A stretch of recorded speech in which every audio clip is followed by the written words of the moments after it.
আমার মতো আপনাদেরও কি এমন হয়? মাঝে মাঝে হঠাৎ করে মন খারাপ এবং হঠাৎ করেই কষ্ট অনুভূত হয়।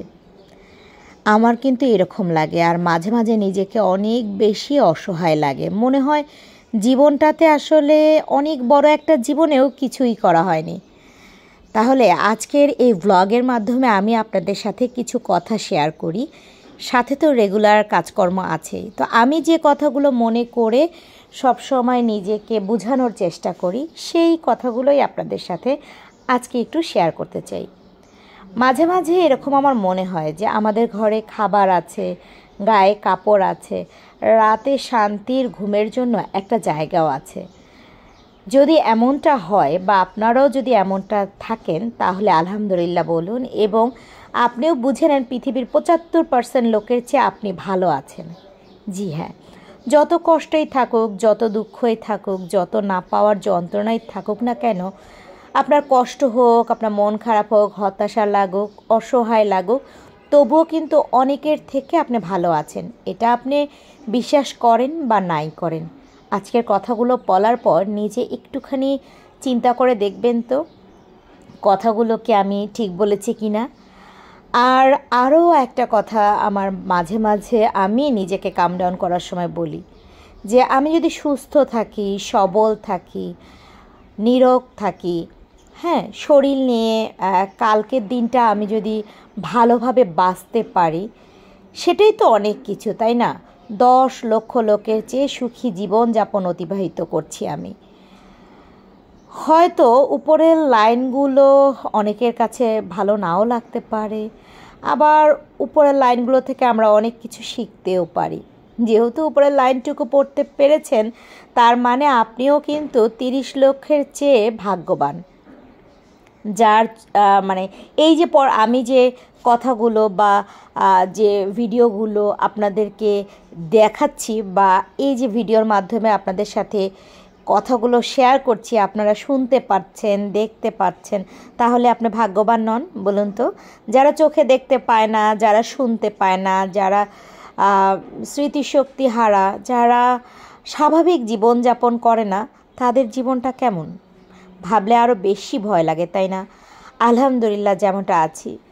জীবনে পাওয়া না পাওয়ার হিসাব আসলে কখনো কখনো মিলানো যায় না, বা মিলাবার জন্য কোনো স্থান, কাল, ভাদ্র কোনোটাই আসলে সুসময় বা ওইরকম সময় করে আসুক বা নাই আসুক, আজ যে আমরা মানবজাতি হিসেবে লাভ করেছি, বেঁচে আছি, সংসার করছি, ভালো মন্দ বুঝতে পারছি, এই তো দুইবেলা পেট পুড়ে খেতে পারছি, সংসারে বাচ্চা কাচ্চা নিয়ে বেশ আছি, সেটাই তো আলহামদুলিল্লাহ।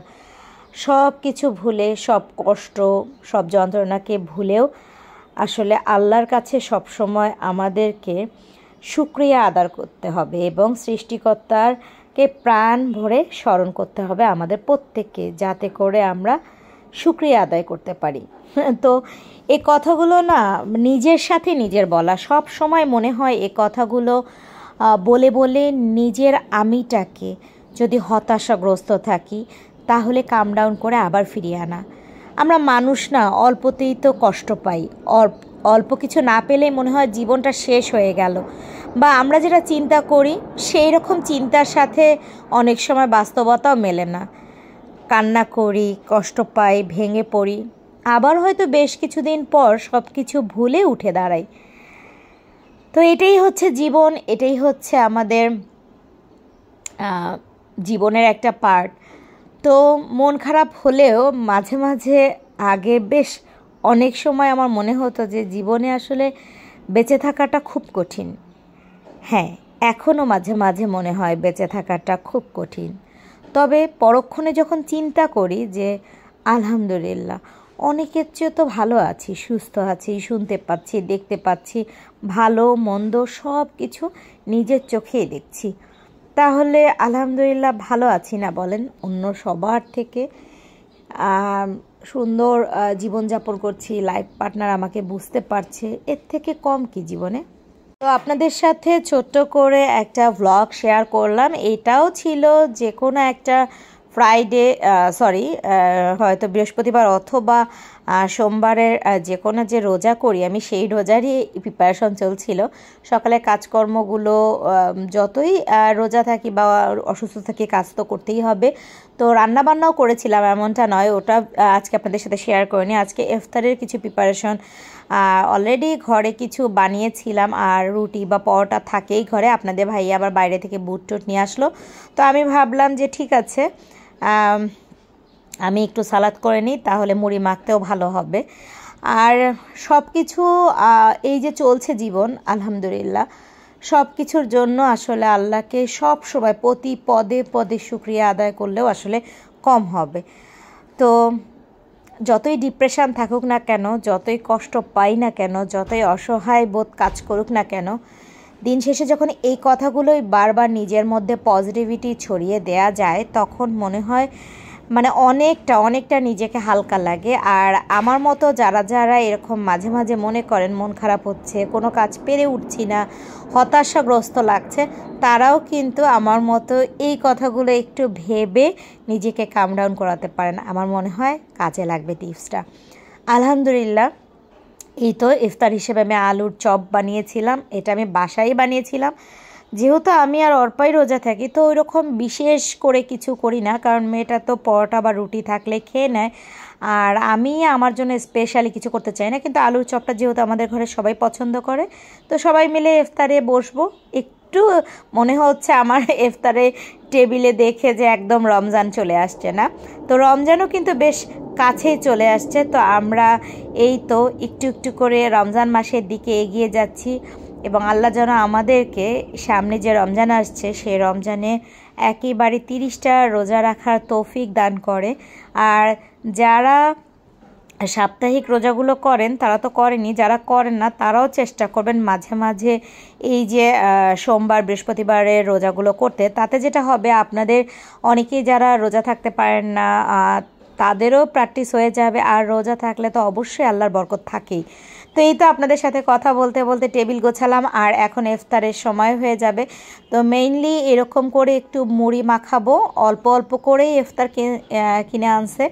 আসলে এটা তো একদম বলি নেই, আপনাদের ভাইয়া নিজেই কিনে আনছে। আর রোজা রাখার পর এরকম ইফতার মাখা খেতে কিন্তু ভালোই লাগে। তো বাসার সবাই খাবে, সাথে তো আমরা দুজন খাবোই, তাই ভাবলাম একটু একটু মাখিয়ে নিচ্ছি।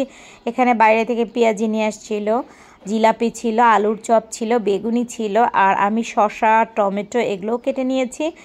আর রোজার মাসের ফিলটা পাচ্ছি, আমার পাশে সবাই বসে আছে, আমি ওদেরকে আজকে দেখাচ্ছি না।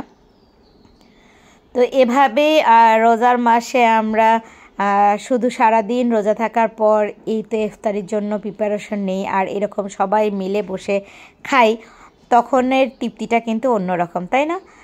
তো আজকের ব্লগটা মোটামুটি আপনাদের সাথেই তো কিছু কথা, কিছু গল্প আর কিছু টুকিটাকি কাজ নিয়েই শেয়ার করলাম। জানি না কার কেমন লাগলো, তবে যারা যখন যে মুহূর্ত থেকে ভিডিওটা দেখবেন, কোথা থেকে দেখছেন, এবং আমার জন্য স্পেশালি আমি আমার ফ্যামিলির জন্য দোয়া করবেন। আপনাদের দোয়া ভালোবাসা সব সময় আমার কাম্য, এবং আপনাদের জন্য অনেক অনেক দোয়া এবং ভালোবাসা থাকবে। তো আজকের জন্য চলে যাব। তো ইফতার মেখে নিয়ে আমাদেরকে আজানের সময় হয়ে গেছে, তো ব্লগটা এখানেই শেষ করে দিচ্ছি।